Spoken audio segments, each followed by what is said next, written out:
you were the Rock and Roll Express, drew tons of money everywhere. And I remember when it got its start in Memphis. It was a Jerry Jarrett idea. No, it was a Jerry Lawler idea. And I remember going to Louisville one day, and he asked me, do you have an idea for a gimmick for Ricky and Robert? And I thought and thought and thought and thought.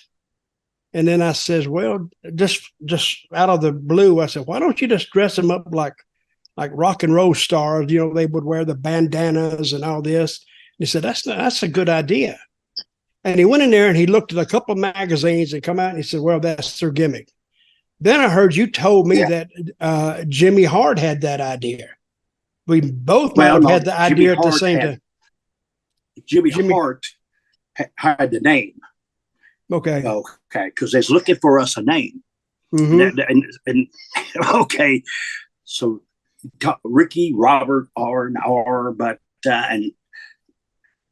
and Jimmy Hart tells Lawler, he goes, why don't you call them the Rock and Roll Express? Mm-hmm. And Jerry Lawler goes, that's the worst name I ever heard, but we have to go with it because we're going on TV. And I was looking back. Let me ask you something, Dutch. Whatever happened to Chief Thundercloud?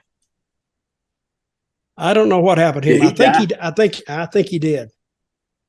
Okay, sure I was just wondering. And Coco Samoa, I know he died.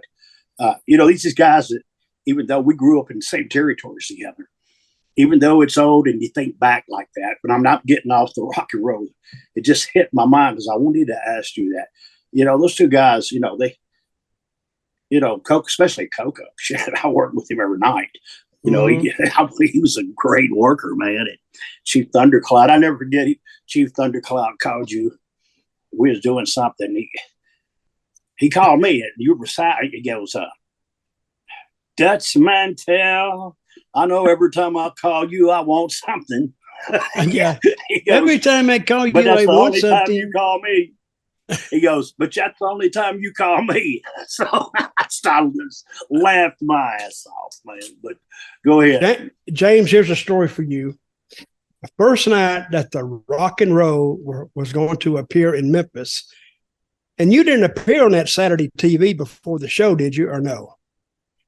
We didn't. That's we just announced Rock and Roll, so the people didn't know anything.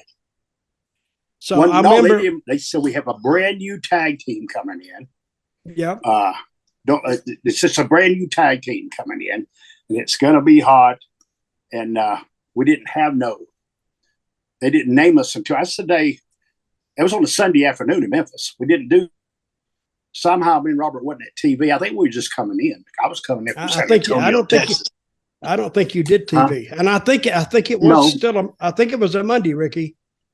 I may be wrong. Well, no, it was a Sunday. And the reason why I know it was a Sunday afternoon is because they having the flea market out back at Memphis, and me, Robert, and Lawler walked over to the flea market and bought bandanas. Okay.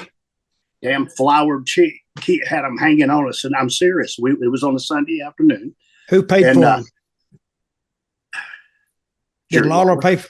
Oh, okay, that's good. Yeah, and he gave us our first outfits too, and the one Robert wore, he looked like he was naked, and because it was his color of the skin. You remember that? Oh, yeah. But because I never forget, because the new tag team we working with Coco Samoa and somebody else, but they hear our music, we come running out, but. And some fan told me after, he said, hell, I didn't know if y'all was Indians or gypsies coming. We had so much shit hanging on us until we got our stuff This down. is what I remember about the night. Robert was in the dressing room, and he was getting dressed. Yeah. And he was embarrassed to put the stuff on. He was embarrassed to put the bandanas on. And I remember you told him, oh, goddamn, Robert, stop your bitching. Put the shit on and let's go. Yeah, and he put it on, went out there. The crowd really, these guys got over from the get-go, and the crowd was screaming. And then Robert, he changed his tune.